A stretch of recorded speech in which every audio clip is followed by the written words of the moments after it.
Hello, Guardians. Welcome back to Tower Casuals, the Destiny podcast. I'm one of your hosts, Corey Deargan. Alongside me, as always, is the man who just wants the Mavs to win, Josh Finney. God bless America. Yes, I do. I need him to keep winning. Yeah, well, it's almost playoff time. I'm nervous. I'm nervous, Corey. You could be a Cavs fan right now, Josh. I mean, y'all had a great run, and then it just kind of fell apart over the last month. Yeah, it's been rough, but it's Cleveland sports, Josh. It's what happened. I'll put it as you guys sold your soul for that Max Strus 3 against the Mavericks. Yeah, it's fair. That's the last time we were any good. And that kind of kick-started our run. So, how have you been, Corey? Anyways, we're recording later than normal. We are. I have like 75 distractions, and so I'm trying not to be distracted. But it's fair. I'm all over the place, Josh. Let me tell you, I am just all over the place. I have 1,000 things to just like. Let me tell you about emails, Josh. Tell me all about Microsoft Outlook. Oh God, no! I don't know. I use a Mac. I'm not using fucking Outlook. Man, too many emails, man. People just don't email you back, and then they all decide to email you all at once, and then you just have to reply to them all. Right. Yeah. So, anyways, how are you, Josh? I'm good. It's been a busy week. I've had some stuff going on. I want to start the show off with a shout out to one of the members of our server. I was playing some Iron Banner with him last night. Virtual Massacre. He's going through some tough times. I don't want to get into it because it's it's family business, it's some private stuff. But if you guys have any, let me get my words together. If you guys have any positive vibes to send his way, send him out there. He's a great guy, and he could use our support as a community right now. So yeah, positive vibes. All the positive vibes, man. We talked quite a bit last night, and hoping things get better. Yep. Man, I'm good. I'm good. It's been a week, but man, that last Into the Light stream has me really hyped. Let me tell you, week started off good when I saw that. I'm all the way here for it. I do feel like a lot of what they showed on Tuesday ultimately could have been in an email. Mm-hmm. But that's not always a bad thing. I did enjoy them using the dev tools to show us around the maps. Let's get right into it. Let's get right on into it. Yeah.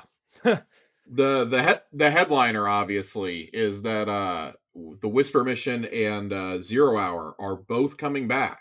Yeah, with 0 Hour. With Whisper and Outbreak being craftable. Yeah. And there's some real spicy perks on these guns. These are gonna be must-have guns. Oh man, I'm gonna be chasing some Outbreak. Let me tell you. Well, I like how they have it set up. It's going to be very similar to how they did the Vexcalibur quest, how they did the Wishkeeper quest, to where you go in and how they've done like Dead Man's in the reprise missions. You get the weapon to craft it on the first run, and then you get a quest each week for the next 3 weeks to finish it up. Which I think is really cool. Eris is going to be the vendor for these, so they're not going to be quite in the Legends tab, but I do like that Eris is the vendor for them. Especially with Whisper, it makes a lot of sense for Eris to be the vendor. Obviously, Mithrax isn't wandering around the tower, otherwise I'm pretty sure he'd be the vendor for 0 Hour. I do like that both of these are back. New perks, they both sound completely awesome. I was talking on Twitter with a few people. Rapid Hit on Outbreak is going to be nutty. Rewind rounds is on it. That looks absolutely filthy. And I can't wait. So how this is going to work is Whisper is going to come back starting on Tuesday with Into the Light on the 9th. Whisper comes back. And then on May the 7th with the map pack for Crucible, 0 Hour is going to be coming back, giving us reasons to log in every week between now and June 4th. In addition to getting your 700 Bright Dust, it's time to go hit up those exotic missions. It's time to play a Crucible playlist that will only feature the 3 new maps, which I'm really excited for. And there's going to be some other changes to these missions, they told us. There's going to be some things that are a little bit different in them in terms of the combat encounters. They didn't want to spoil the bosses, they told us. So there's going to be some different boss encounters. The ships are both coming back that were tied to each mission, but they're going to be different. So if you have the OG ship, you're part of a special club now for both of these missions. I unfortunately never got the Whisper ship. I was still a little ways off on getting it. But I think it's cool that those are going to be earnable. 40-minute timers on both of these missions for normal, 20-minute timers on heroic. That's gonna be wild. That's gonna be like OG 0 Hour and Whisper all over again with those 20-minute timers. I do like that it's the 40 minutes for the base versions. It makes it much easier to teach people these missions and to go through, look for the secrets, maybe look for things that are different. How you feel about these, Corey? I know how much you love Outbreak. I know, man. I'm so excited, man. I'm excited. I'm excited to do Whisper too, because I've only done that mission twice. Yeah. And so I mean, once you have the weapon, there's not, for me at least, there wasn't really another reason to go back. Chasing the catalyst. Chasing the catalyst was definitely one. Trying to get the ship. Yeah, I just, I'm not a sniper guy, so I wasn't like really chasing the catalyst. It was Outbreak for me that I was chasing. I did like that they said if you got the catalysts for these 2 weapons back in the day, they will automatically be there for you. So you won't have as deep of a grind if you already had those catalysts. So kind of nice for those veteran players. Really stoked because Outbreak, one of my all-time favorite primaries, and let me tell you something, pulses are real good right now, and Outbreak always an exotic that is in my inventory for a day 1 campaign or a day 1 raid. Yep, it's always there. So I'm ready. I'm ready to get this crafted and leveled up and ready to go for the final fight with the Witness. I like it. I want to start with a question that we have about this, though. Question. Jiggly Panda writes in, and no, it's not about crossovers. With us getting Outbreak back, do you think we'll get a weapon suite? And if so, is it the Black Armory weapons that are coming back? I'm going to be totally honest with y'all. I don't think we're getting weapons with these. And that is because these missions are not designed to be broken up throughout multiple combat encounters, like Presage or some of the others. I know that, like chests didn't really like drop from those while you were doing them, but I don't think they're going to bring them back. I would love to be proven wrong, but I feel like if they were going to, we would have been told. That's also a really tall order for us to be getting 12 new weapons already, or 12 reprised weapons, and 2 craftable exotics out of this. I think that's a bit much for us to expect anything more than that for a free update. I would like to be proven wrong because we all know how much I love the Black Armory weapons. I don't think we're there quite yet. I think they're going to save those for episodes, personally. Again, I would love to be proven wrong. I just, I don't personally see it happening. Yeah. And then we get another question, also from Jiggly. What are your thoughts on Into the Light now that it's fully revealed? Are you excited for this drop, and has it ignited some excitement for you guys for the final shape? For me, absolutely. I am 100% all the way here for it. I think this is awesome. It's been a while since I was this excited about anything from Destiny. I would probably have to go back to the final shape reveal to be this excited about something. God, there was that last cutscene of Season of the Witch that set up Wish that got me really hyped, and then Wish kind of fell on its face. which is a bummer. I think it was a really cool premise. We've been over that. I don't want to revisit that any more than we have to. Ronnie asked us in the Discord earlier this week if this is on paper, is this the best content drop we've gotten all year? And I have to say yes. I think on paper there's nothing that has been done better than this. Yeah, no, I think I agree with you. 12 fan favorite weapons, 3 multiplayer maps, 2 returning exotic missions with craftable exotics, a brand new game mode with 3 maps as part of it, character changes, a name change token. A lot of, and this is stuff that like you could have sprinkled throughout the year, and I think we would have all correctly been like, oh, that's really cool, like that's a really nice thing. It hitting all at once I think is a little bit more impactful, especially in a 6-month season. Would I have liked to, like, I want to be a little greedy here and say, man, I would have liked to have seen this back in like March, to have given us like the full amount of time. But the way that this is structured, we've got something every single week to look forward to leading up to June 4th.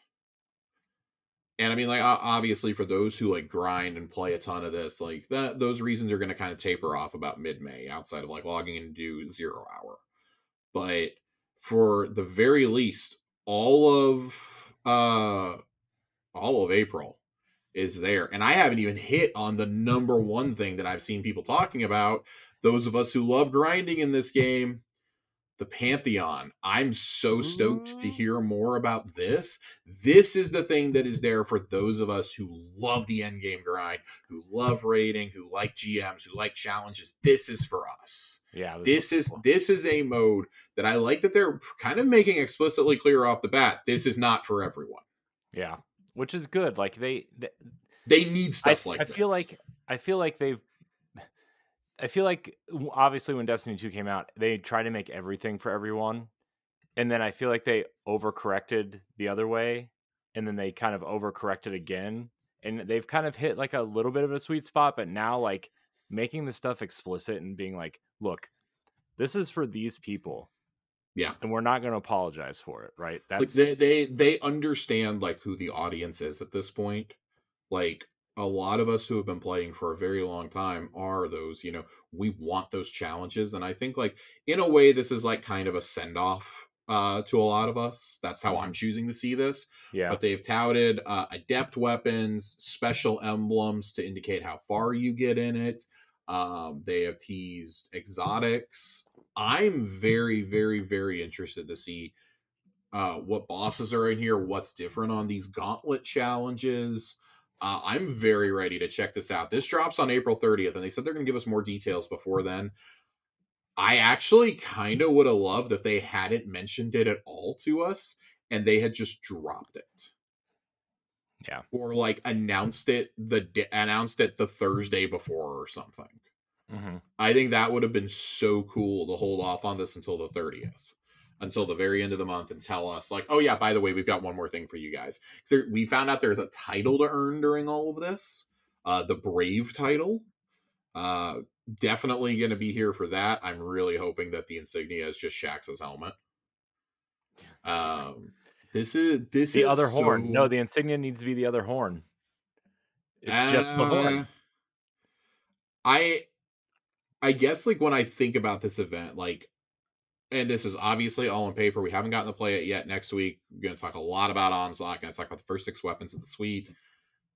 This is a pretty badly needed win for them, for Bungie as a whole. And like, I could give a shit less what the C-suite thinks about this. Like, they clearly were like, oh yeah, let's go ahead and do this because like, oh well, we can put content that's already in the game back in the game. We don't have to do a whole lot to update it.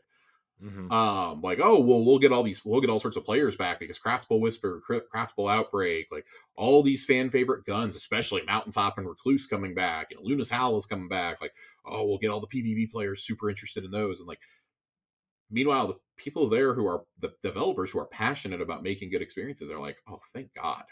Thank God we just get to like we got them to agree to this, and we get to do all these things we want to with the sandbox. So I'm stoked. I don't really want to talk anymore about it. We have a pretty lengthy chop tonight. But this is happening. next Tuesday and leading directly into this content drop, we have the first real look at the final shape. We have gameplay coming. It is going to be a half-hour long live stream starting at, let me get the exact time pulled up here. It's going to start at 9:30 Pacific time. It is going to run for a half an hour. The emblem they're giving away is that is the cat face again, the cat tiger face, whatever you want to call it, the lynx. So for a half hour, and then at reset, exactly at reset, they will be dropping a trailer for Into the Light. So I'm pretty stoked. We'll see what happens here. I'm a big fan of Bungie doing these streams. I don't want them to do them all the time, but I think when you've got major updates coming, this is a really cool way to do them. Yeah. Just maybe this could have been 2 instead of 3. Yeah. Yeah, I definitely feel like, especially that first one was like, it probably could have been merged with another one. Like, I think the first 2 should have been one, right? So for me, I actually would say that I think that these last 2 needed to be combined. The first one I think was cool to show us, like, to keep showing us Onslaught, and it feels like that stream was supposed to go a bit longer, but they pulled the plug because of all the bullshit popping up on the screen.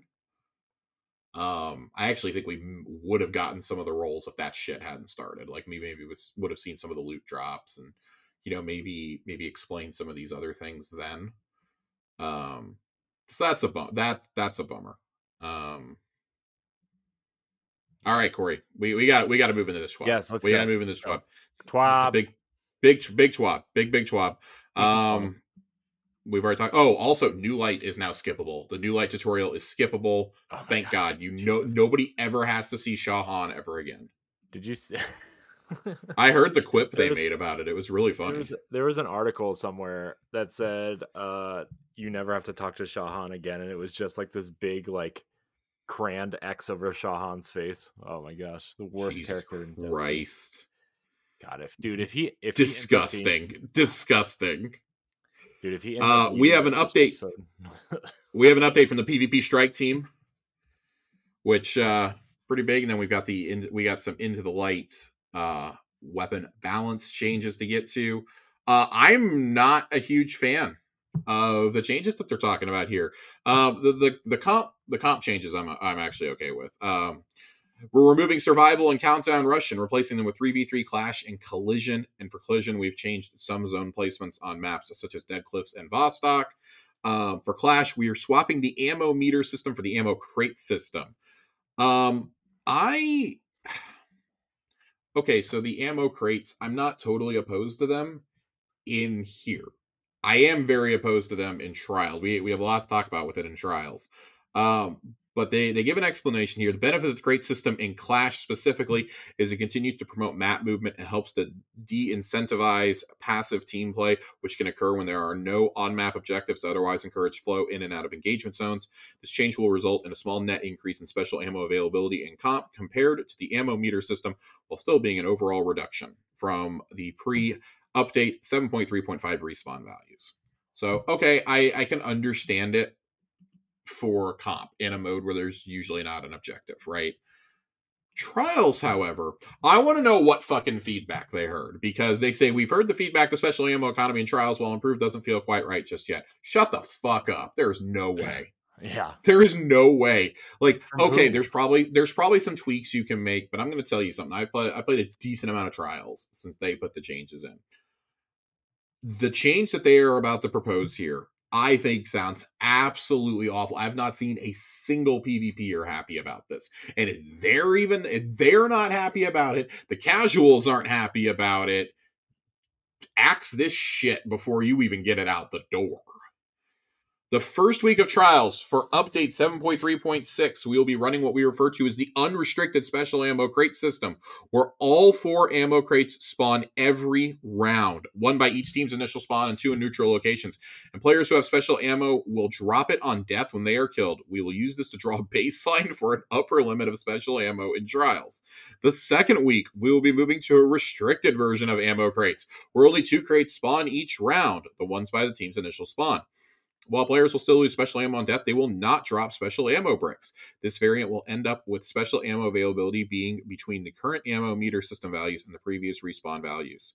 During the first 2 weeks, we will gather a substantial amount of data and feedback on how both amounts feel in play to inform future tuning of special ammo systems for trials. The plan is to return to the current version of the ammo meter system in the 3rd week of trials until we can further tune the values. This is an awful idea. This is an awful idea. I love how Trials plays right now because it promotes primary weapon gameplay for one, and not camping with a sniper or just rushing in with shotguns. Right. Shotguns or fusions. Like, you have to pick when you want to use those shots very carefully. Mm-hmm. And I for one appreciate that. I actually like that style of play quite a bit.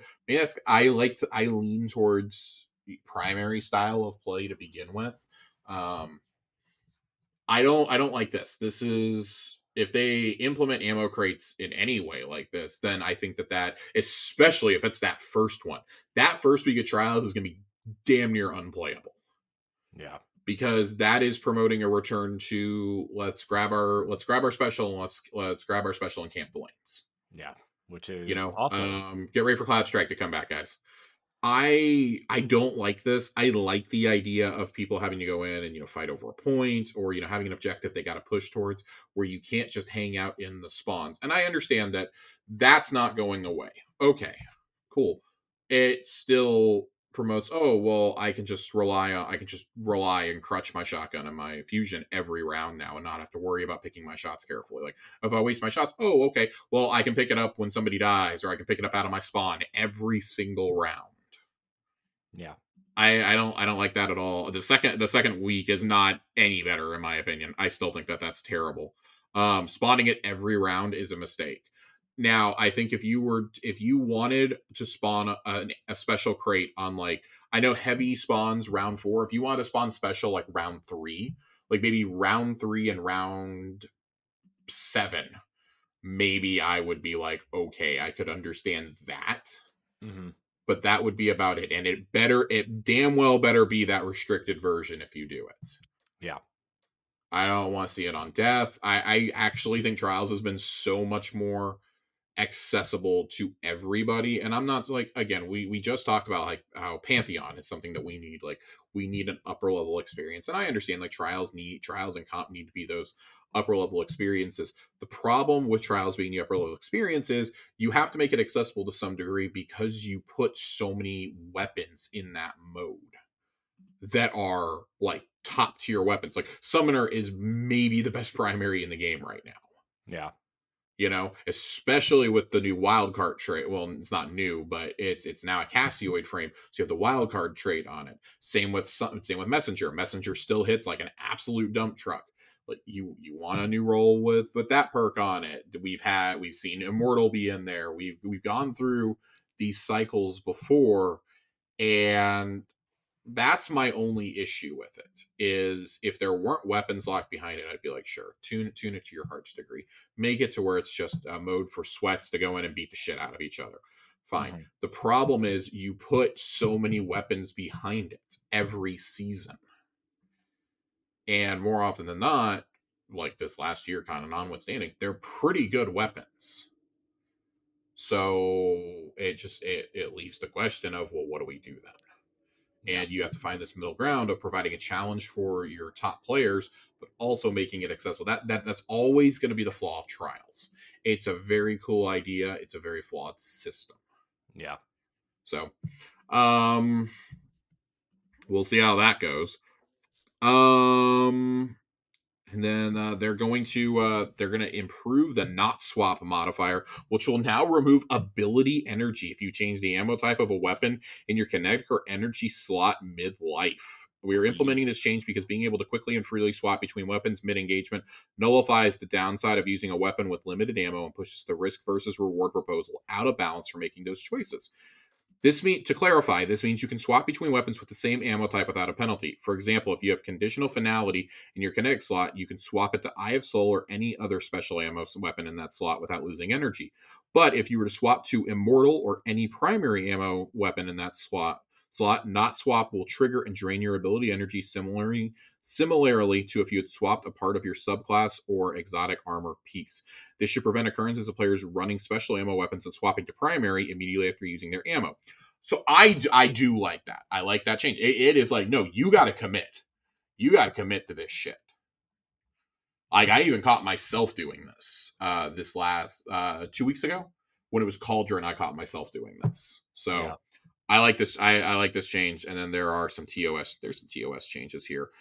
Specifically, intentionally manipulating matchmaking to gain an unfair advantage, whether using Smurf accounts or third-party tools, will be a bannable offense. This includes attempts to bypass any matchmaking systems, including outlier protection, ranked, and fire team-based matchmaking. Smurf accounts are defined as an account that has been intentionally deranked or sabotaged over a sustained period to present itself as a very low-level player for the sole purpose of manipulating matchmaking. So, interesting. Players who utilize these accounts moving forward will be subject to bans, restrictions, and depending on the severity of the abuse. This will have no effect on players who play in legitimate fire teams of mixed skill. For example, those who are helping players get to the lighthouse or earn adepts in trials, or guardians who are playing with clanmates or friends who have different skill levels than their own. In addition, all initial warnings or bans will be manually reviewed by the team. I do like that they have that little note in there, so we can't just like be like, oh, well, the Bungie computers banned me. Like, no, there's actually somebody reviewing this shit. Yeah. So that's good. That's good. Yeah. Yeah. So I like that. And then there are 2 changes that were meant to ship, that are meant to ship in this coming update, but were included in the patch notes last time around, with the competitive reward point values. And then post-game trials weapon rewards will now only grant the weekly weapon. For example, if the weekly adept weapon is summoner, all post-game drops will also be summoner to make it easier for people to target farm the role of the weapon they're interested in. I love it. I absolutely love it. That makes it easier, especially if you're fire team of 3 in there with the 50% extra rewards, to try and get these, even if you're not doing good, to try and get rolls of the weapon that is the adept. You may not get an adept that week, but you're going to get rolls of the weapon regardless. That's a pretty cool change, because that way you're not getting locked out. Nobody likes being locked out of rewards. Yeah. Nobody does. Nobody does. Nobody does. Nobody does. God, I should have brought a drink in here. One. I can. No. It's okay. I can show off my unopened box, Josh. If you need a drink, it's okay. It's okay. We have an Into the Light weapon balance patch coming. This is the big one. This is a big one. Weapon archetypes. All right. Breach loaded grenade launchers see a fair amount of usage in PvE, but it's mostly wave frames for ad clear or blinding nades for crowd control. We're cranking up the impact damage for single target utility, so the mountaintop feels as juiced as it deserves.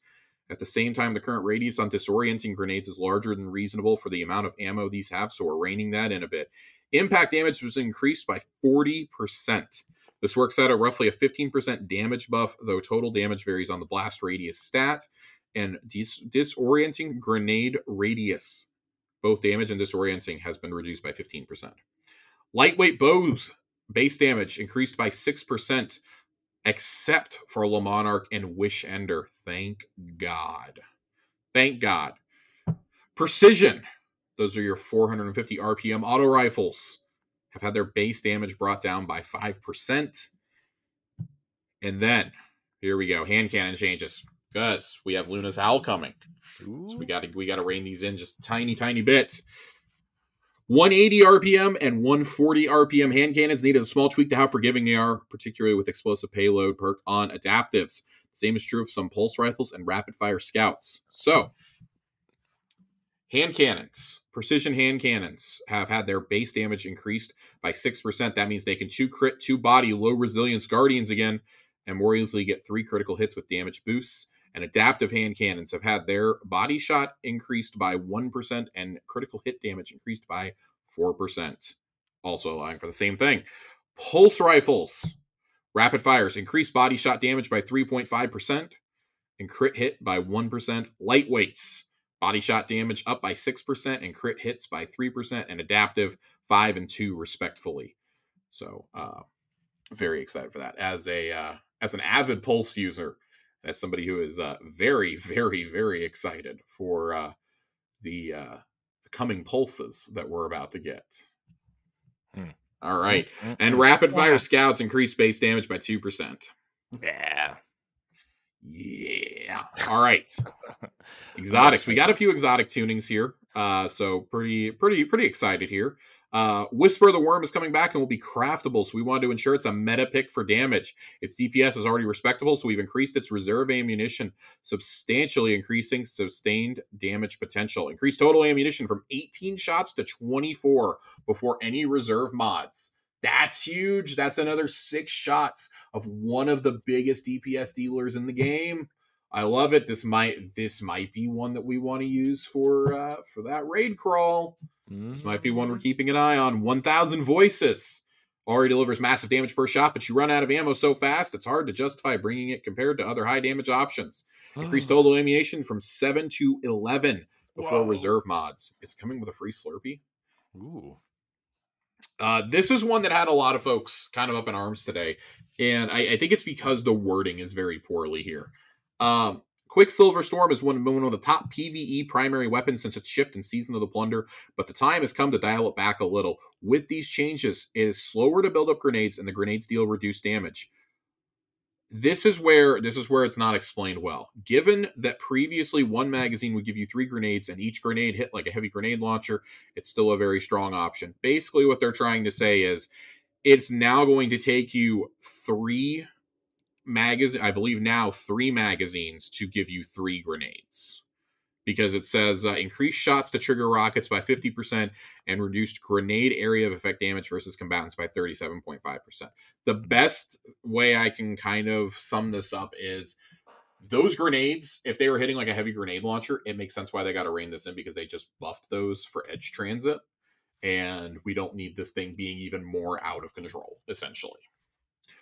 Last Word, increased base damage by 6%, and Forerunner is going to have its base damage increased by 6%. Oh, we're almost here. We're almost at the end. Almost. Perks. These are specifically for the weapons that we are getting back. The 3 Crucible weapons, of course. Recluse is back along Master of Arms. They have reduced the damage bonus from Master of Arms from 20 to 15%. They brought it down just a little bit, so that's still very viable, but it's, maybe not outclassing literally every single weapon in the game. Magnificent Howl and Luna's Howl was super strong. Shortly after it shipped, it ended up getting redesigned so it stopped breaking PvP. Now that Luna's Howl is returning, we want to bring back the potential of 2-tap Guardians in PvP, but with a bit more effort. The new perk description for Magnificent Howl is as follows. The number of precision final blows before reloading affects the total rounds granted with increased range and damage. Precision final blows while Magnificent Howl is active extend the effect for additional rounds. Good luck to all of you who want to use this gun. I am scared because I am bringing a weapon to counter you. For Micro Missile to make sense on the random world version of the Mountaintop, we decided to convert it into an intrinsic perk, which could then reuse to make Micro Missile frame grenade launchers in the future.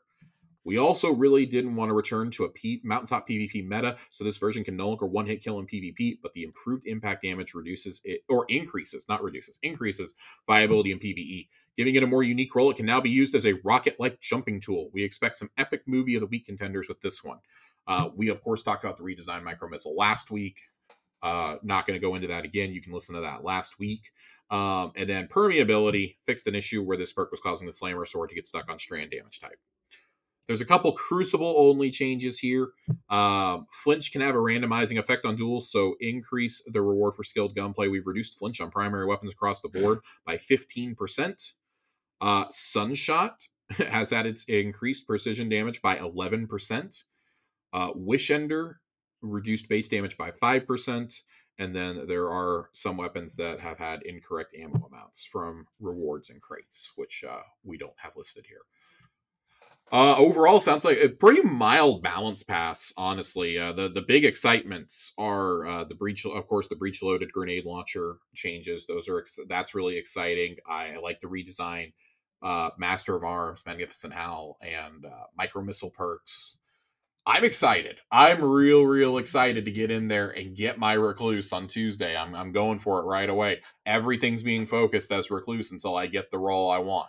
I'm just saying, you guys, if you're not watching the video version, Josh has the biggest smile on his face. I'm so excited. I genuinely never thought we were going to get Recluse and Mountaintop back. I'm so excited. This is awesome. I'm getting Blast Furnace on top of that. They're spreading the love out, so I'm not getting them all at once. This is exciting. They may not be craftable, but I'm so stoked for these. I'm so beyond excited. Oh boy. Okay. I think we're done with that. Are you sure? God bless America. We talked about how you can skip New Light now. Just grab your ship straight to the tower, and then there are New Light kits. These are very cool. This is similar. They noted this in the streams. This is similar to the Gift of the Thunder Gods that we got a couple years ago. When they redid the Arc subclasses during Plunder. This is really cool. I like this. So you get 2 legendary weapons, 1 exotic weapon, 4 rare armor pieces with a legendary class item, and you get subclass abilities for aspects and fragments. This is cool. Every New Light kit that you pick up, and you can pick them up whether you're a veteran or you're a brand new player. You pick them up by Shax, I believe, in the Hall of Champions. Will instantly bring you to 1810.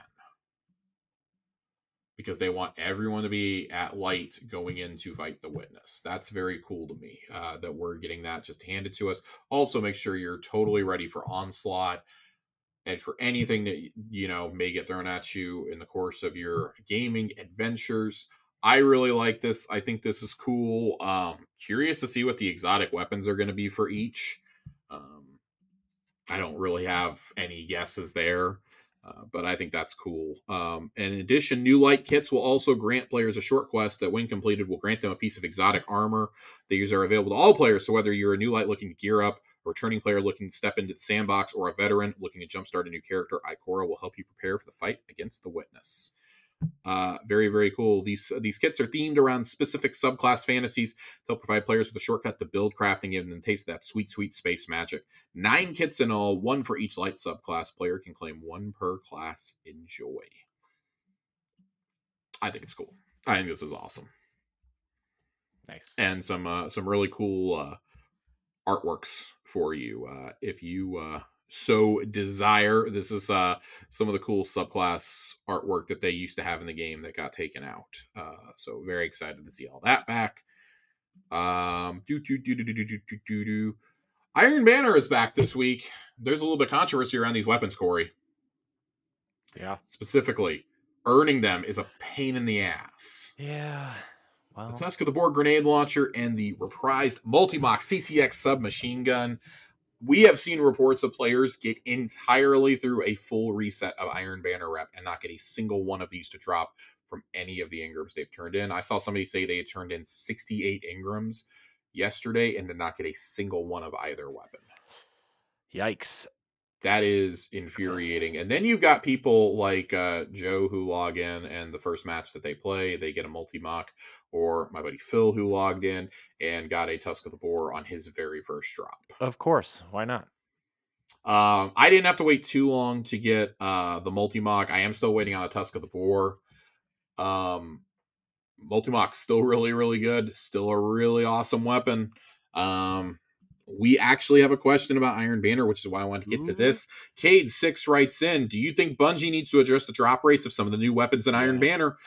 Particularly, I saw someone who had 67 Ingrams in a full reset and only had one of the new weapons drop. I'm going to say that this is a special extenuating circumstance. Normally, the new weapons would be on Saladin's reward track. Mm-hmm. A1 Johnny and I were talking about this earlier, that there were other weapons that were put onto the tracks. Specifically at Saint 14 got the ones for this second half of the season. With Summoner and blanking on what the other weapon they brought back was. But both of those were on Saints reward track and they weren't on Saladin's. Hmm. I guess they decided, well, Trials is going to be back for like 6 more times probably before the final shape, whereas Saladin is only back this week and the last week of the month on April 30th. He'll be back for one more run. That's the only rationale that I had for it. I still think it's really bad, and I guess it kind of like would have messed with people who have already done 2 resets during the course of the season to like suddenly see their rewards track reset, or to be like, oh well, I can't claim these weapons now or whatever. I don't think there was any right way to do this. Rather, I think it should have just been like they should have guaranteed it that the first 2 Ingrams you turn in, we're going to guarantee you those 2 weapons. I'm sure there's a way that that could have been programmed. Yeah. But I do think that probably should have been looked at. I don't think they're going to adjust it. Maybe they do like double drops for the last Iron Banner to try and make up for it. Maybe. But these weapons are going to be around Look, throughout the final shape, so I don't think that Bungie's too worried about it. I'm going to be honest with you, no. Cade. Here's the thing. I understand that like these weapons are it's like a special circumstance, and like they should be more difficult to get, obviously, than the regular set, right? But like, I don't know. I feel like 68 engrams is a lot, right?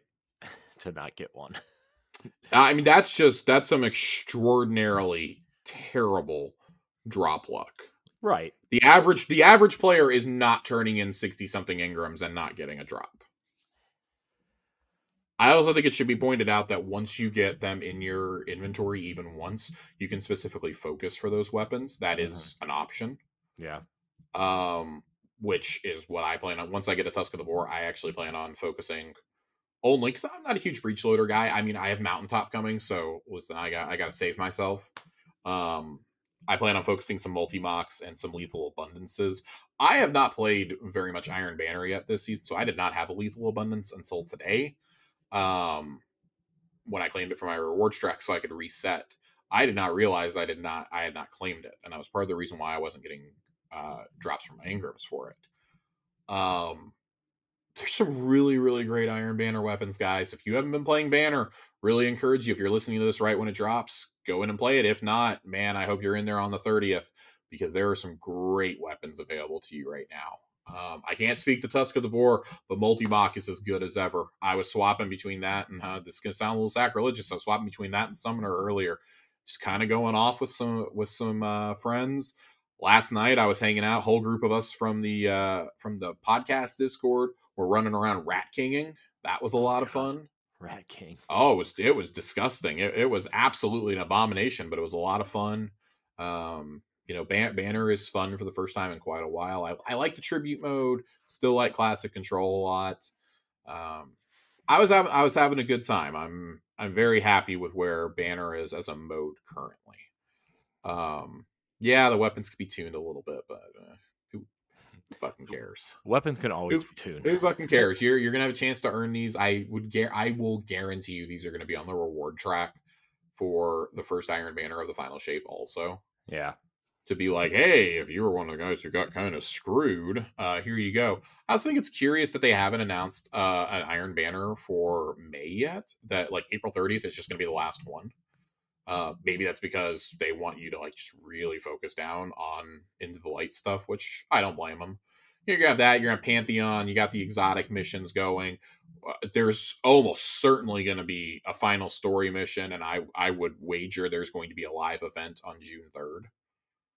I'm very excited. I'm very excited. Corey, I've not been this excited about Destiny in quite a while. Yeah, it's that excitement's starting to ramp up, right? I mean, it's building. This is about the time it happens, right? And like even on a downer year, like we're coming up on a. I mean, this has been the most down year since Shadowkeep.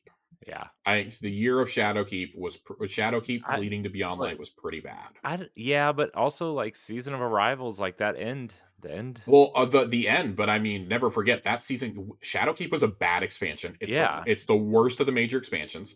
Undying was a bad season. Dawn was fine. And then you had Season of the Worthy, which I still maintain is the worst season. It's fair. Warmind cells are the one good thing that came out of that season. Mm.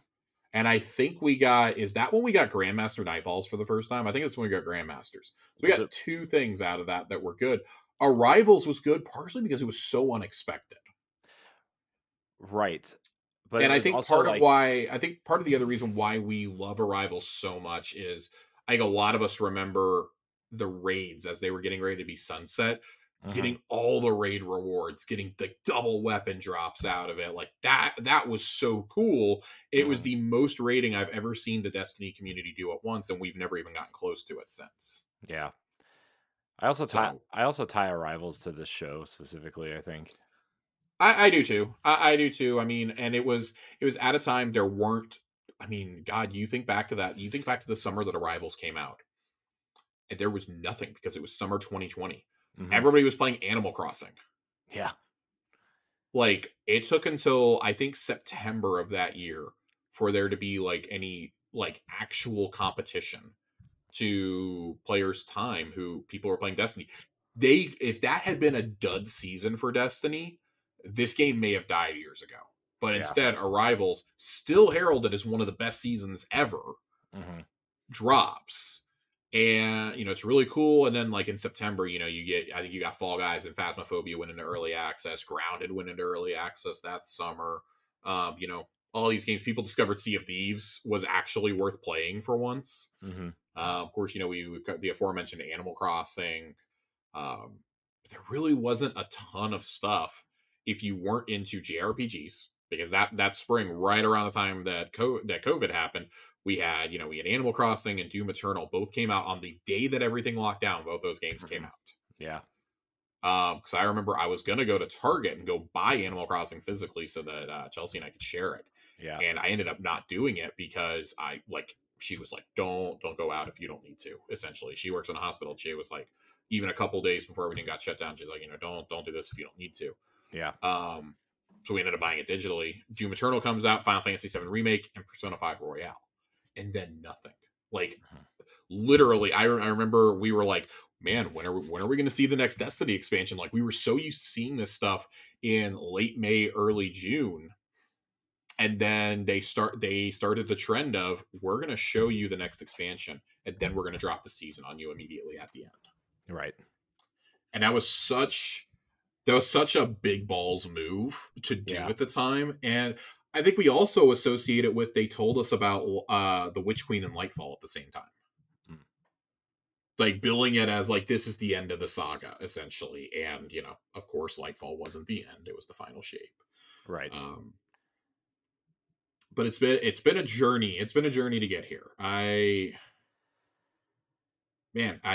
really wonder if maybe Arrivals was like the last time I was this excited.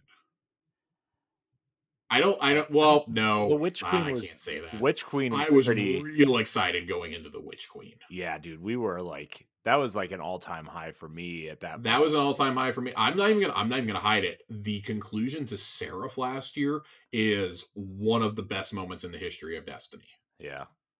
Seeing the Traveler take to the skies to defend the city And and it seeing the image. recreating the teaser art Oh, is one of the greatest moments in the history of the oh, franchise. so good. It was so good. Aramis like hallucinating that the witness is behind her, and like that basically being the moment that she's like, fuck this, I'm out of here. Yeah. Like all the implications that did for the lore, just absolutely phenomenal. And then we got Lightfall. So I don't care, I'm fully bought into the hype. My collector's edition arrived, Yep. which I got some bones to pick on this son of a bitch. Oh boy, mine's not even I open. want to talk collector's editions for a minute, Corey. Mine's sitting right here, unopened. So Mine is out in full disclosure, mine's out in the other room. Mine is in the living room. I've been reading the lore book. I meant to have some lore passages ready to read tonight.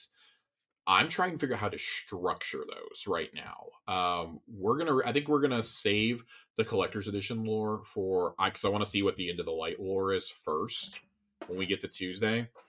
If that ends up being nothing, I mean, they've promised us lore. If that ends up being like a dud, we'll get mhm. through that in the first couple weeks, and then we'll make May the lead up to the final shape.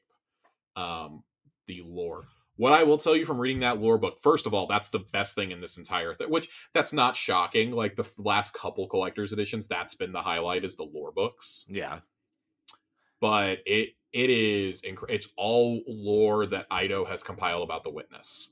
Yeah. And some of this lore goes all the way back to the first garden. That's crazy. And that's the oldest lore we've ever gotten. It predates the Unveiling lore book. Yeah. It is talking with what I assume becomes the dominant personality of the Witness, a conversation between him and the gardener, essentially.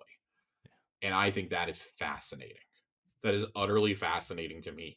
It is an extremely well done lore book. I encourage everybody to find there. I'm sure there's a PDF of it online. Read it. It is really cool. The other book that's included with it is a book Ido has compiled of various guardians and citizens of the tower who have signed it for you. Mm-hmm. And I thought that was cool. That's like a little in-universe thing. Like it's leather bound and stuff. Like I'll probably never look at this again. But I did think it was very cool that they leave you a few blank pages at the end. And it was kind of like the Bungie devs telling you, like, the Ido's final messages. I've left the final pages for you. It's very like Lord of the Rings-esque. It's very reminiscent of the Red Book of Westmark. If you've ever read the Lord of the Rings Return of the King, it's the Red Book that Frodo leaves to Sam. That it was Bilbo's book, and then he wrote The Hobbit. Frodo writes the Lord of the Rings. Sam basically writes the chronology of what happens after, and then passes the book off to his daughter in the appendices. That's very much what this book is like. They basically tell you the last pages are for you and for those that you have met on your journey. And I thought that was a really cool final touch. Mm-hmm. Because so much of it in it looks handmade. Mm-hmm. You know, messages from the children of the city, and you can tell by the names that are signed though that it's like Bungie devs, which is even cooler. Yeah, you know what? You know what it reminds me of is that the Halo Reach journal, the Halsey journal. The Halsey journal, yeah. It's funny that you say that. I have my Oni black box sitting on my shelf over here, right by all my. I have all my Destiny and Elder Scrolls lore books sitting in the cabinet on my desk, and then I have the Oni black box sitting on the shelf right next to it. Nice. So, courtesy of Corey, by the way. Yeah. Yeah. That's become my Halo shelf over there. Yeah, I knew Josh would appreciate Halo more than I do. So. I do, in fact. The Noble Team statue has found a great home here in Texas. Yeah. You're not getting my what's not great, though, Corey. I'm not thrilled with the tower replica that we get. That's what you were saying. I was really bummed about this. This thing is like, it's lighter than an Xbox controller. Oh, really? Ugh. Oh, this thing feels very light. It feels very cheap. Now, I don't think it looks cheap. I think it looks fine. It's meant to look like the tower statue that is in Zavala's office. Okay. But it is very light. It feels very cheap to me. I don't think it's as detailed as I had been hoping for. I think the pictures do it all. I think the pictures look great. The promo pictures, and obviously the promo pictures are going to look good, but I don't think that the detail that was on the Puka or on the Hive Ghost shell, or especially on the Cryptolith, I don't feel like any of that's here. And that's a bummer because this is the most expensive collector's edition that they've ever done, and it feels like it's the lowest quality by far for me. I think Beyond Light is the only other one that has one that was like, damn, this was like not worth the money. Yeah, well, that just came with like a bag and some. I mean, it came with like the lore books and stuff, right? But like, yeah, it came with the lore books. It had the Shard of Darkness. Mm-hmm. It had a bag and a water bottle. Right. That's a pretty rough one. Like that's the one I didn't shed any tears over not having. Because when I go to a snow planet, the one thing that it's lacking is water. Josh. I mean, I kind of got what they were going for as like an expedition thing. Like as an expedition kit, I kind of I saw the vision there. I didn't agree with it, but I saw the vision. I mean, the physical war books are the best part of these, though. Mm-hmm. Yeah, they're hands down the best. I really wish I could just buy a collection of these. Like, just give me like a set, like a lore library that's just the special edition books, like how they came, or like specially bound or something. I'm shocked that they haven't done that. I also like want to point out that you get them in varying qualities. So this was the one for the Witch Queen, for example. Okay. Right. It's paperback. It's kind of light. Like it's still like it still looks good inside. Okay, Right. still looks good inside. Mm-hmm. And that also like similarly, we got one like that with the Final Shape. Mm-hmm. And then you've got the set that came with Lightfall, which it's 3 hardback ones Mm-hmm. in a Yep. nice slipcase. Like these are so much better. They've got nice illustrations inside. Like I felt like I paid, and they've got notes, they've got clarifications in them. I feel like I got my money's worth out of these, as opposed to, oh, I got a little paperback thing that can't even say what it is on the fucking spine, by the way. I was so annoyed because I'm like, oh, going into the Final Shape, I expected it to be like this nice thing, and like it looks hardback. It looks almost hardback Yeah. there. But it comes in an envelope, and I think the envelope it comes in is really cool. To be totally honest, it's like a dossier thing. I think that's really cool. I'll probably just leave it in that and like put it with my lore book, so it looks like it fits like in universe. It kind of reminds me of the Ghost Edition from Destiny 1 in a lot of ways. That's kind of how they did it. It was like in a little leather bound thing that it slipped into. But it's just like it feels cheap for the price I paid. Yeah. I'm not thrilled. If this had been, because I bought it without the game code. Without the game code, before tax, before shipping, this thing was $175. If I had paid $100 for this, I would not be as mad. I'd still probably be a little frustrated, but I wouldn't be actually angry. I was outright upset. Like, I can go buy a $50 Numbskull statue that is better quality, better detailed, feels like a collectible item, as opposed to this tower statue. Yeah.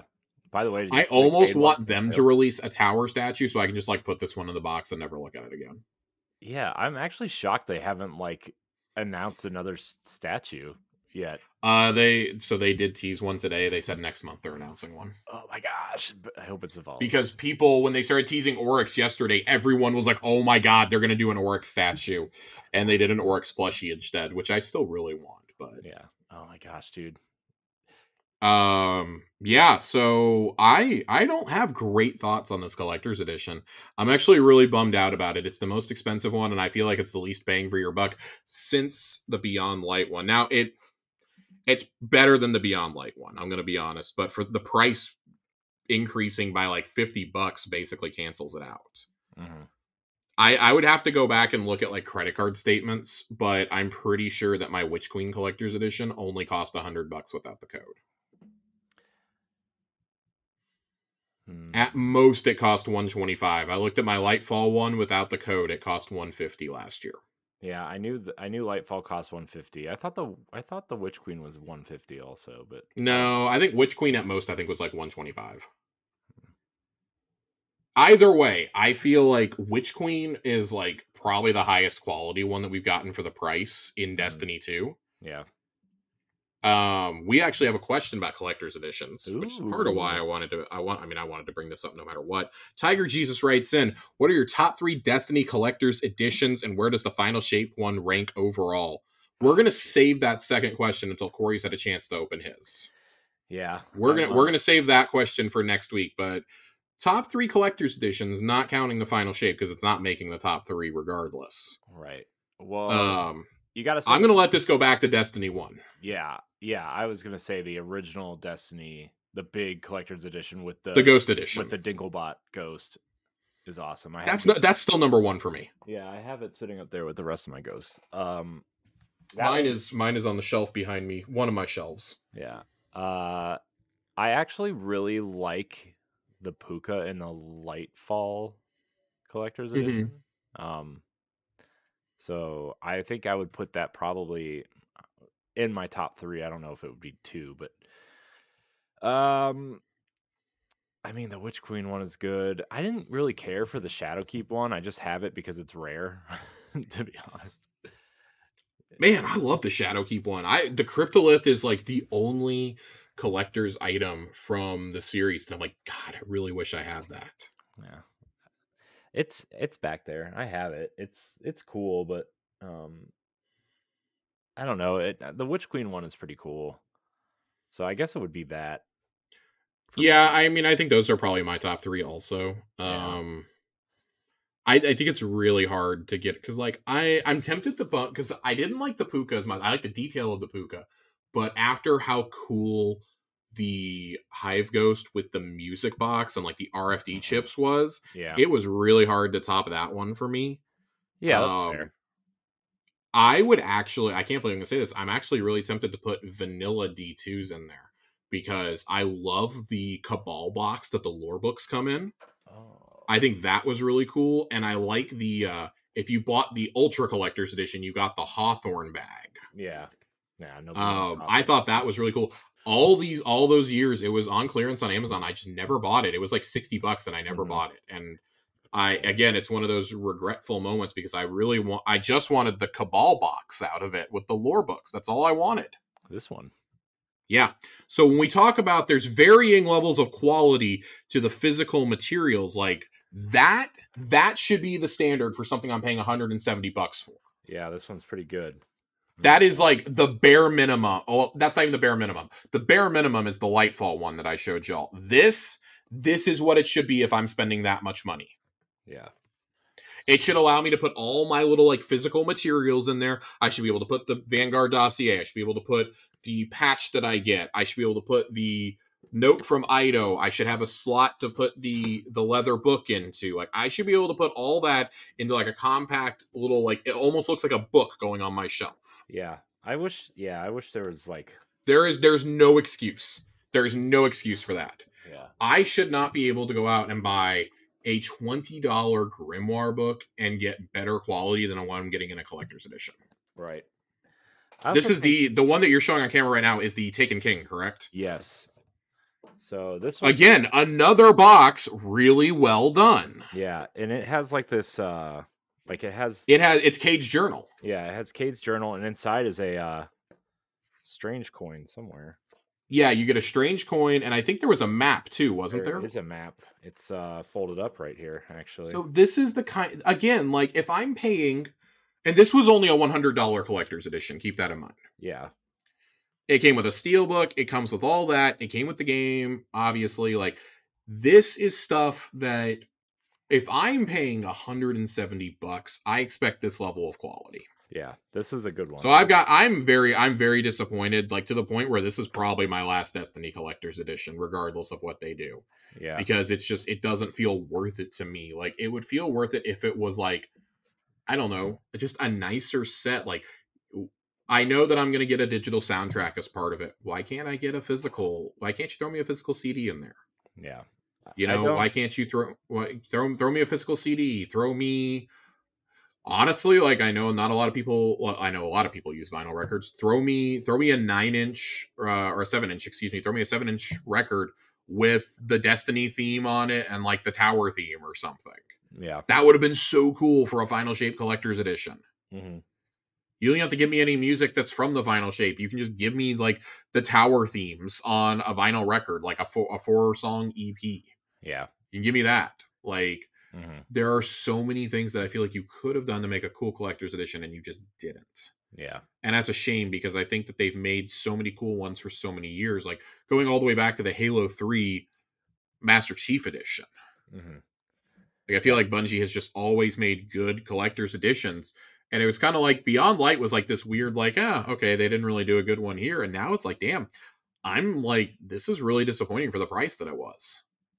I'm really bummed out. I'm like genuinely annoyed by it. Yeah. But I think I'd agree with you for top 3 collector's editions. I'm going in no particular. I'm going Ghost, Witch Queen, Destiny 1 Ghost Edition, Witch Queen, Lightfall. Yeah. I have a feeling I would put the Shadowkeep one on there over Lightfall if I had the Shadowkeep one. Mm-hmm. But since I don't have it, I'm not going to put it on there. Mm. I'm going to do the decent thing and try and find one on eBay. Yeah, they've been cheap for a while. I mean, it might be cheaper than they have been. I'll say not cheap, but because I want to get that. I want to get, and then I want to at least get the lore books from the Taken King and Vanilla D2. Yeah. I mainly just want to complete my lore book set. Is really what I want to do here. That's the crux of the issue. I just want to complete my Destiny library. That's fair. Oh boy. Oh boy. Yeah. I mean, I was talking to my wife the other day when this came in the mail, and I was like, man, this is, and I just like lined up all. Oh boy, Josh is complaining. No, I did not say that. But I just lined them all up, and I was like, man, this 10 years. Like, this game's been in my life longer than my wife has, which is insane to think about. Like, if you include like the alpha and everything, like, Yeah. and I lined up all these collectors, I'm like, this is probably the last one I'm getting, because like, I mean, unless I do something really exciting and crazy, right? But like, this is probably the last one, and then it was like a, I don't know. It really feels like a send off to the old players. Like I don't know, man. It's crazy. It is. It's a send off in a lot of ways. It's the end of an era, and I Yeah, think that that's something that we've like really been kind of like. It feels really weird to say it like this, but like kind of mourning in a way over the course of Season of the Wish is like yeah, this is a long drawn out season, so it's not like, oh, we only had to like go through this for 3 months. We've had to go through this for like we've gone through this for almost 7 months by the time the final shape comes out. yeah, And Into the Light is definitely going to like stem the bleeding. I'm so excited. Like, this might be the last time I buy into a hype cycle for Destiny. With that, we got the final shape preview coming right before that drops. Like, as long as that preview's good, we're going to go in so hyped. I'm going to be talking about it with Johnny and with Joe while we're doing Onslaught for the first time. And it's just going to be like, Tuesday's going to be an awesome day. Tuesday's going to be an awesome day. It's going to be a great show next week. I'm so excited to go in and do all these things. I have not been this excited to play Destiny in a very long time, and I think part of that's because I know that it's the end. Like, it's the end of me keeping up with this as religiously as I have. mm-hmm. And I think a lot of us are really feeling that way. Like, I know that's kind of the sentiment from folks like Datto and Fallout and people like that. Like, even people who don't play the game anymore have kind of been like, oh man, this shit looks kind of cool. Like, Yeah, yeah, that's the point. Like, they're trying to draw us all in for like that final expansion. And like, I know I'm not going to play Marathon like hard at all. Like, I'm probably going to play it because it's going to be free, but I'm not going to get super into Marathon. Like, yeah. this is probably like, this is gonna kind of close a chapter of my life. I've spent 10 years playing this franchise, And from Halo, the and alpha until now, and I'm like kind of ready. yeah. I'm kind of I, ready. Like, I can't. How many games can you say that like you kept playing the same game for 10 years? I mean, I It's mean, like, unless you were playing like World of Warcraft or like yeah, EverQuest or something like that.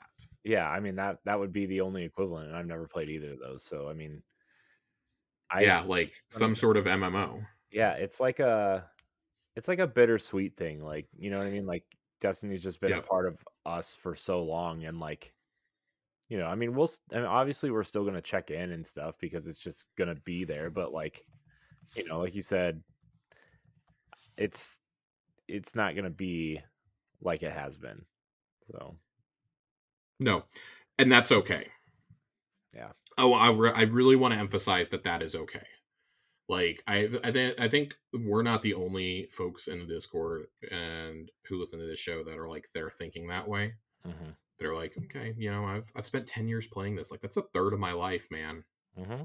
Yeah. I'm turning 32 the day that the saga ends. Like, Yeah. I've been playing this since I was in college.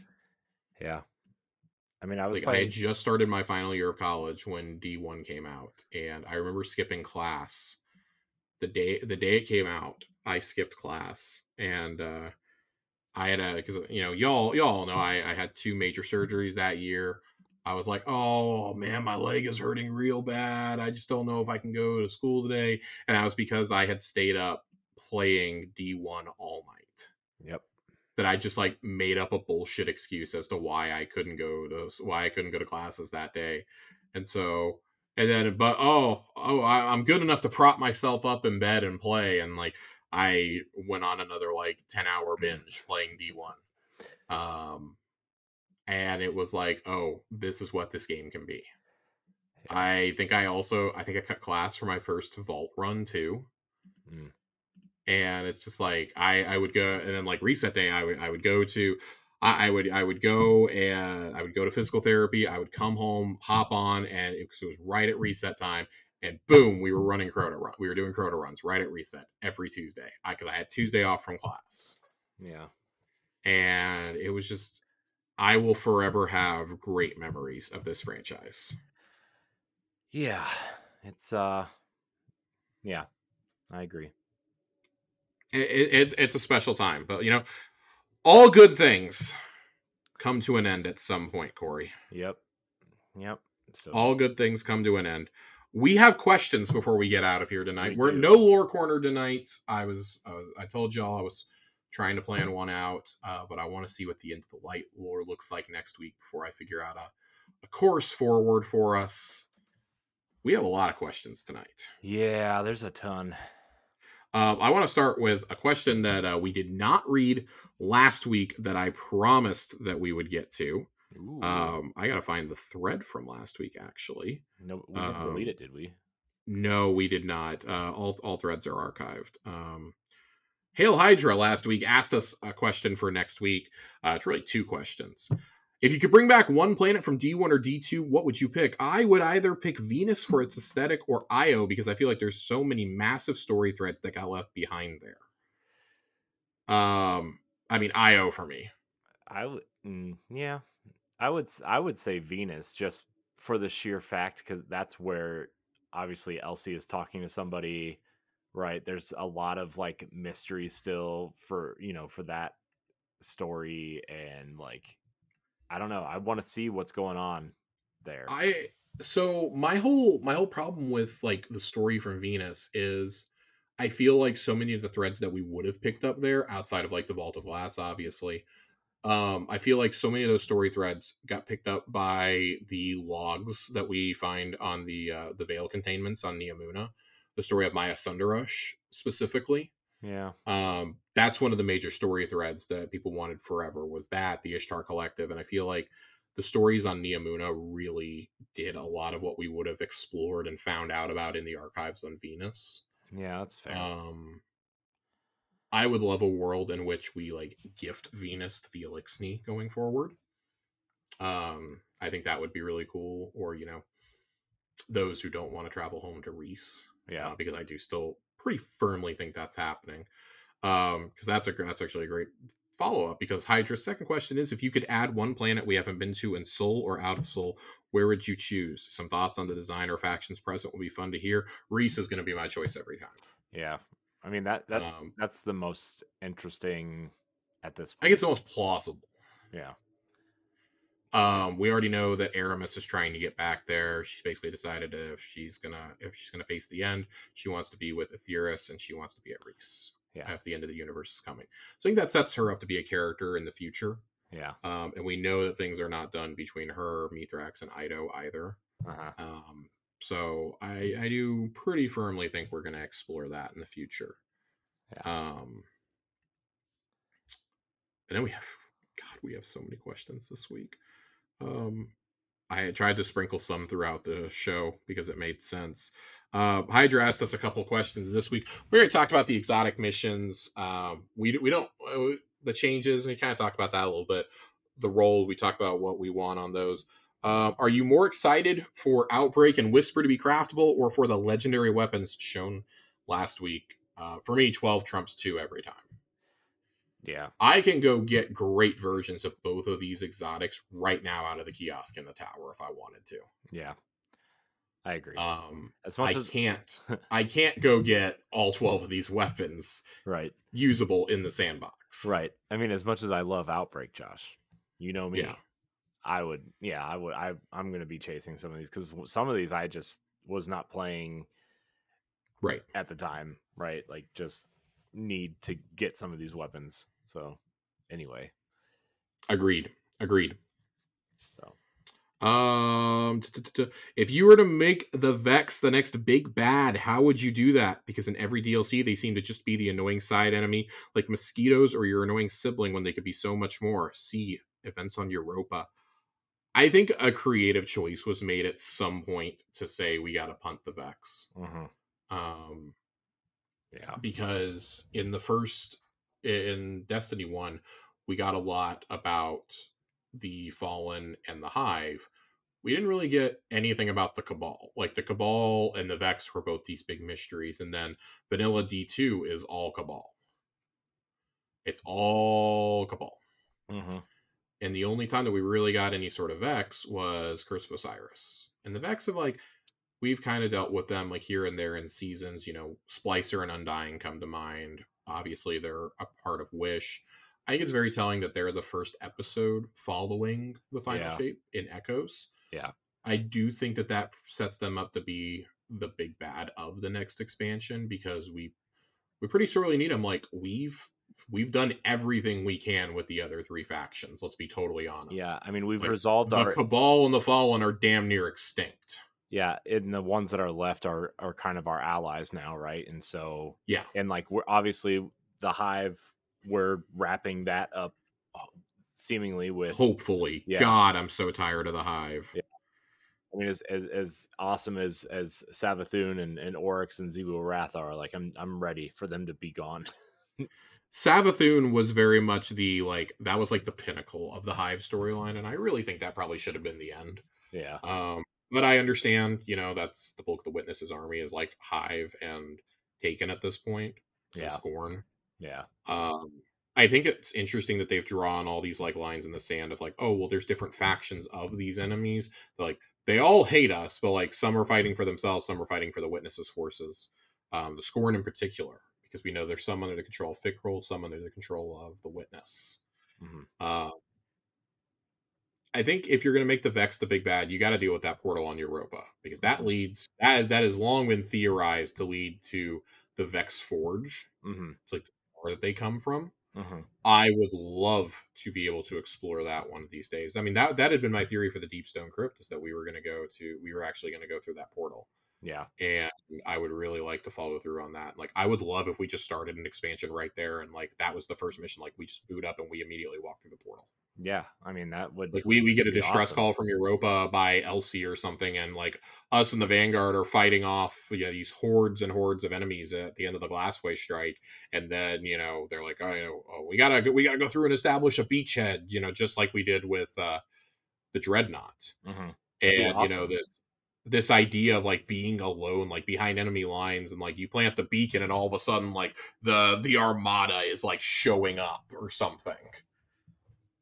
I'd even love it like we plant the beacon and like, oh, well, it's gonna take us 6 months to reach the Guardian, and like I would actually love it if it like faded to black and it was like 6 months later, and like there was a cutscene of us like doing like us and like a group of hunters doing reconnaissance or something, and then the Armada shows up. Like things like that would be so cool. It's just really hard to do that in an MMO structure. Yeah. So there are things that could be done. I would love to fight the Vex as the next big bad. Maybe do. I mean, you don't even have to leave Soul. I mean, again, like you could do that for like a raid or something, but like there's still mysteries in the vault to be found. Obviously, we're going back to the Whisper mission. That's Taken and Vex, and if we ever get back to the Pyramidion, oh buddy boy, Oh. we've opened a whole new avenue of dealing with the Vex with the Splicer gauntlets and with the Yeah. Elixni technology. Yeah. There's so many things you can do there. Yeah. There's a lot. I mean, especially, and also like the time mechanic also is like you could play Yeah. I mean, the Jumping through time would be really I cool. mean, my back end theory at one point was like we're gonna like the Vex are gonna reset, and that's how like you're gonna reset Destiny for people is like just some sort of time jump backwards with the Vex, um, and then That could be cool. That could be cool. and that's where like they become the big bad, so you can reset the timeline or something. Um, Yeah. but like they've already played so much with time with Elsie and stuff that like I kind of lost that theory over time. But I thought that would have Yeah, been I interesting. think having Elsie be the time jumper makes a Hmm. lot of sense. I Yeah, could even see a scenario in which the Guardian becomes caught in the time loop and like has to maintain it constantly yeah, as a way to quote, like you said, reset and we play as a new Guardian in the future or yeah, something. yeah, yeah. Um Our next question. We actually answered a lot of these during the course of the show. Titan Class writes in. This was a question specifically for me, I feel. Which Destiny character, past or present, could dribble a basketball between their legs the best? Shax. Man, It's so right there. I really wanted to say Mithrax here. Oh boy. I feel like Mithrax would have a kill. He has I feel a like step back three though. He's got Mamba mentality. Okay. I feel like Mithrax could do that spider dribble real cool because he's got all them arms. Yeah. So that's the thing though. Like I'm trying to think of like if you only have two arms, like who's got the best moves. I feel like Shax and Saint 14 are just like schoolyard bullies out there on the blacktop. Yeah. Yeah. Um, I would love to say that I feel like Devrim could come in and just like school some people. Yeah. I feel like He's just like this silent assassin. yeah, like he's like the Steph Curry, he just steps back and shoots threes If all day. now I'll tell you, Sloan is my other choice. I think Sloan's got some Caitlin Clark in her. Yeah. Yeah. Well. Yeah. I think she would come in and cook us. Probably. Where would Shahan fall on your basketball team, Josh? Oh man, I was gonna make a joke that he should be Malachi Flynn, but Flynn just dropped 50 points last night, so I can't make that joke. He's like the towel God, boy. Shahan is the guy getting me my Gatorade. He's like the laundry guy, the towel boy. He's the guy who wipes up the sweat off the court. With them, He's not allowed to play. He's a member of the G League Ignite. Oh God, no, he's not. He's not even that good. He's not even that good. He's like the practice squad of the G League. Tiger Jesus did ask another question. He asked it jokingly. He said, the only crossover question I think Josh will accept is who has the best crossover in the NBA at this point. It's Kyrie. It's Kyrie Irving. It's Kyrie. It's been Kyrie for a while. Kai has the best handles, but man, and I'm a little biased because obviously I watch 82 games of Dallas a year. But man, when Luka does that step back dribble, or if he goes to his left, he gets the ball into his left hand and he's driving left, you're fucked. Yeah, like that's great. I would say, yeah, Kyrie's got to have the best crossover at this point. I don't know anybody else who's like even in the same conversation as Kyrie for a crossover. Like, yeah. I can't think of anybody. I was like, everybody I thought of is a step below. My honorable mentions are I like Jalen Brunson. I like Donovan Mitchell. Yeah, Donovan man, Mitchell's okay. Yeah, I would still take a really, really hard question. I would still take Kyrie over Donovan Mitchell. Oh, damn, listen, I dude. mean, I'm taking Kyrie. He's got one of the best offensive skill sets we've ever seen on the basketball court. Yeah, too bad like a head case sometimes. He's an enigma, but he has been nothing but a great teammate in Dallas. I will say that. Well, that's good. I mean, it's fantastic. He's Cleveland Kyrie again, which makes me very happy. And I think that's it. I think that's all that we've got. We actually weaved a lot of these into the show this week. Nice. So, well, Josh, Corey, we did it. What do you say we get out of here? Get out of here a little bit early tonight. Yeah, let's get out of here. Last short show for a while, I'm thinking. Yeah, I feel some 120 plus shows coming on soon, Josh. So next week's is going to be an absolutely packed show. We've got, as a reminder, we've got the Into the Light dropping, but before that, we got the Final Shape Showcase happening for the half hour prior to that. We've got the Into the Light trailer that's going to drop. The Whisper mission drops. Onslaught drops. The first 6 weapons, including Recluse, are dropping on Tuesday. Mm-hmm. All of that is next week. Yeah. So there's a lot coming. There's trials changes coming next weekend, which I shan't be playing, but I'm looking forward to y'all's feedback on that. It's going to be a very busy show next week. I'm excited. I'm here for it. Yeah, me too. It's time. We've had some real short shows as of late, but it's time. And we're rapidly approaching 200. I know, man. This is what 192, I think, is what this is. I believe so. That's what it says in my notes. So hopefully I counted right this whole time. Also, I wanted to throw this out there for anybody who like heard our collector's edition talk and is like, man, I really wish I could get one of those fancy collector's editions. The Lightfall collector's edition with no game code is still available on the Bungie store as of the time of this recording for $77. Yeah, it's cool. The puka's cool. It lights up. There are only 28 of these left. I actually picked one of these up the other day for a friend. They are shipping immediately, by the way. Yep. 28 of these bad boys left. Yeah, go get them. Go get them. Go get them. Also, the Nerf blaster, the Nerf Gallarhorn is $124. Go get them. I'm waiting. Get you a Saint 14 helmet. I know. I want that too. Anyways, Josh, I'm done shilling for the Bungie store. We all know how much money you spend on the Bungie store. Oh man, I want to thank everybody for watching and or listening to this episode of Tower Casuals. Josh, thank you for your time tonight, as always. Where can we find you? Josh_Finn on Twitter. 2 N's. 2 N's. 2 N's, baby. I N's. love that I joined a voice chat last night in the Discord and everyone was like, oh, hey, it's Josh Finn, 2 N's. Really? It's like, God damn it. That's funny.